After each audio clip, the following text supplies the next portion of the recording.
Who was Johann Georg Elser? Why did he want to kill Adolf Hitler?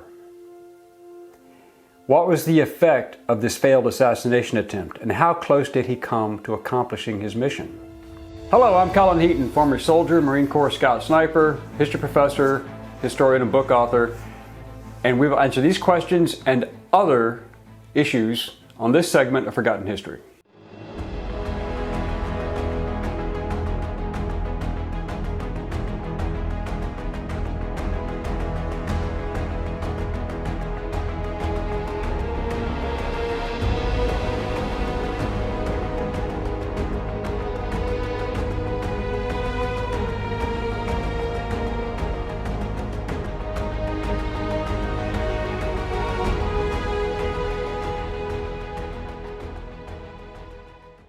Johann Georg Elser was born on January 3, 1903 in Württemberg, Germany. His father was Ludwig Elser and his mother was Maria Müller. The records of the interviews from those who knew him conducted by the Gestapo pretty much illustrate a man of minimal intellect who barely survived his school years, although he did learn to play brass musical instruments. Leaving school at age 14, Elser started working for his father in the timber business when he was becoming an apprentice and became a great carpenter. In 1919, he worked making furniture, and in 1925, he was working in Switzerland making houses for cuckoo clocks. In 1936, he landed a well-paying job at the Waldenmeyer armament factory, which gave him access to black powder, detonators, and fuses. His knowledge of clockmaking would also come into play. The War Economy Decree of September 4, 1938, that restricted the rights of workers, including state-controlled wages, convinced Elser to rebel against the Nazis. The Anschluss against Austria and the occupation of the Sudetenland portion of Czechoslovakia further enraged him. His interest in politics was somewhat limited. It seemed his main motivation was the economic hardships he was facing and his belief that he could end the war that had started 2 months earlier by killing Hitler. Elser had read in a newspaper that there would be a Nazi party meeting at the Bürgerbräukeller, a beer hall in Munich, scheduled for the 8th of November, 1939, which was the anniversary of the 1923 beer hall putsch, the coup by the Nazi party to overthrow the German Weimar government. Hermann Göring and many of the other luminaries of the party would be in attendance. Hitler had been arrested after that, along with Göring and his deputy, Rudolf Höss, and spent 9 months in Landesberg prison. This was going to be a reunion of the old fighters.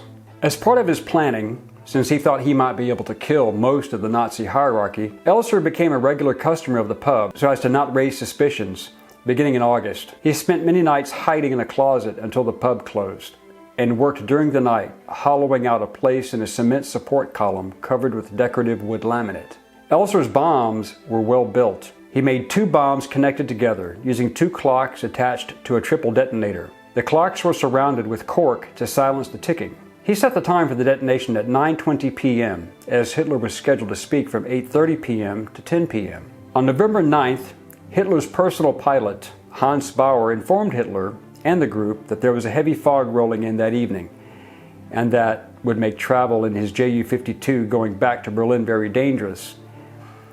Completely trusting Bauer, Hitler cut his speech short, stopping at 9:07 p.m.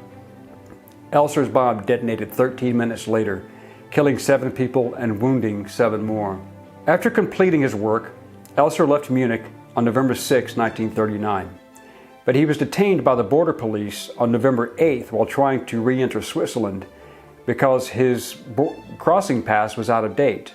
Elser's arrest for trying to cross the border did not raise any suspicions with the result of the bombing.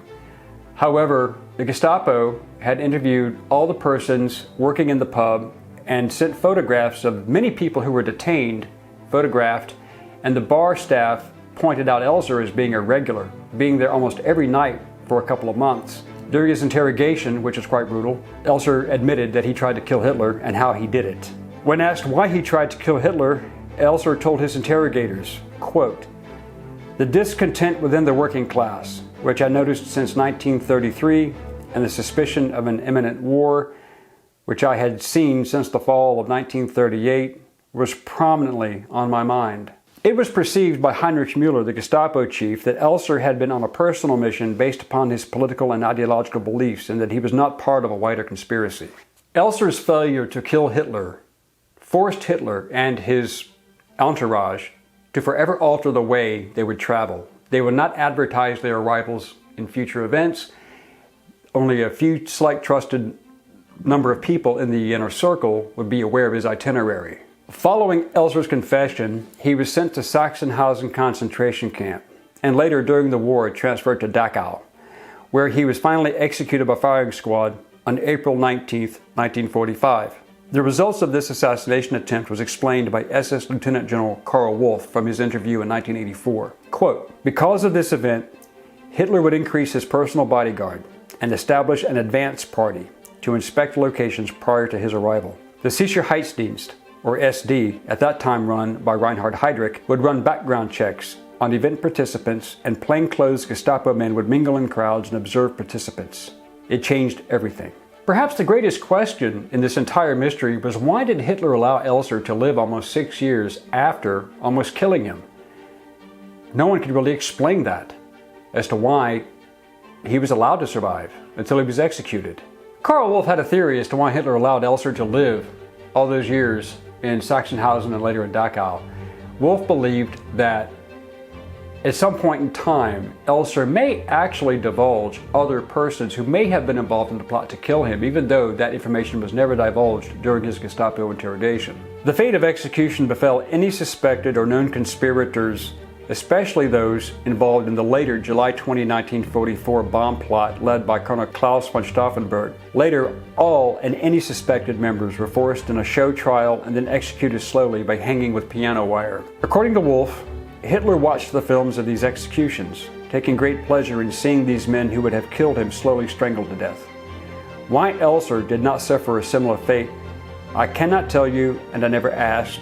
Elser was also an inspiration to future plotters dedicated to ridding the world of Adolf Hitler.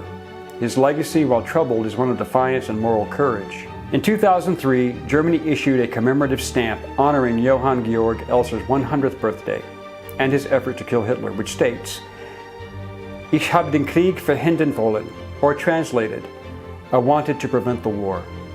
We hope you enjoyed this segment of Forgotten History. Please click like and subscribe for free.